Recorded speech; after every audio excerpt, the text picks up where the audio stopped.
മുഖ്യമന്ത്രിയാകുമെന്ന tension ആ സ്ഥാനത്തേക്ക് പരിഗണിക്കുന്ന 3 പേരെക്കാളും കേരളത്തിലെ കോൺഗ്രസ് നേതാക്കളെക്കാളും വോട്ട് ചെയ്തവരെക്കാളും ഉള്ളത് ഹൈക്കമാൻഡ് എന്ന് വിളിപ്പേരുള്ള അമ്മച്ചിക്കും മക്കൾക്കുമാണ്. കേരളത്തിൽ അധികാരം എന്നതിനേക്കാൾ ഉപരി കേരളത്തിൽ നിന്ന് 20 ലോക്സഭാ സീറ്റുകളാണ് അമ്മച്ചിക്കും മക്കൾക്കും പ്രധാനം. എട്ടുപൊട്ടും തിരിയാത്ത ചെറുക്കനെ പ്രധാനമന്ത്രി കസേരയിലിരുത്താൻ കഴിഞ്ഞ 25 വർഷമായി അമ്മച്ചി ശ്രമിക്കുന്നു. ചെറുക്കന്റെ കയ്യിലിരിപ്പ് കാരണം BJP ഓരോ തെരഞ്ഞെടുപ്പ് കഴിയുന്തോറും രാജ്യത്ത് കൂടുതൽ ശക്തമാവുന്നു.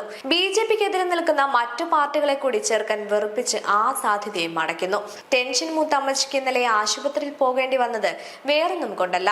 കേരളത്തിൽ MLA-മാരുടെ പിന്തുണ KCക്ക് തന്നെയാണ്. ജനഹിതം എന്ന പ്രചരണം നടത്തിയത് ആരൊക്കെയാണ് എന്നത് എല്ലാവരും കണ്ടതാണ്. അമ്മച്ചിയുടെയും മക്കളുടെയും വിശ്വസദാസനായതുകൊണ്ട് തന്നെ MLA-മാരെ പോലെ അവരുടെയും പിന്തുണ KCക്ക് തന്നെയാണ്. പക്ഷേ കേരളത്തിൽ തെരഞ്ഞെടുപ്പ് എത്രയും വലിയ വിജയം കോൺഗ്രസിന് നൽകിയ വിഭാഗത്തിന്റെ താല്പര്യം നമ്മുടെ അടിമയായ ആൾ മുഖ്യമന്ത്രിയാകുന്നതാണ്. പക്ഷേ അയാൾക്ക് MLA-മാരുടെ പിന്തുണയില്ല. വോട്ടെണ്ണുന്ന സമയം ഒരു വേള ഈ ജനകീയനും പുറകിലായിരുന്നു എന്നത് മറക്കരുത്.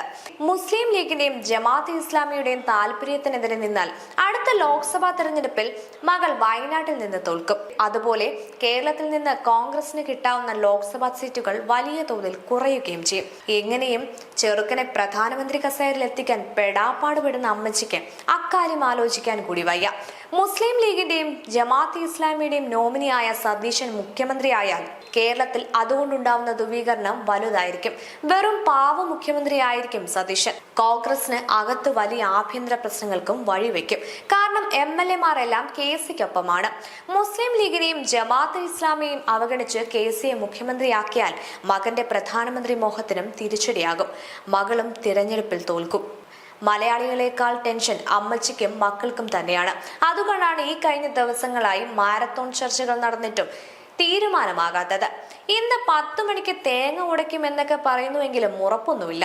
അമ്മച്ചിയുടെയും മക്കളുടെയും വിശ്വസദാസനായ KC വരുമോ അതോ മുസ്ലിം ലീഗിന്റെയും ജമാഅത്തെ ഇസ്ലാമിയുടെയും നോമിനിയായ സതീശൻ വരുമോ എന്നത് കാത്തിരുന്ന് കാണാം. സമവായം ഉണ്ടാക്കാൻ ഇതുവരെ ചിത്രത്തിലില്ലായിരുന്ന ചെന്നിത്തലജിയും ഒരുപക്ഷെ മുഖ്യമന്ത്രിയായേക്കാം. മുസ്ലിം ലീഗിനെയും ജമാഅത്തെ ഇസ്ലാമിയെയും പിണക്കാൻ കോൺഗ്രസിന് കരുത്തുണ്ടോ?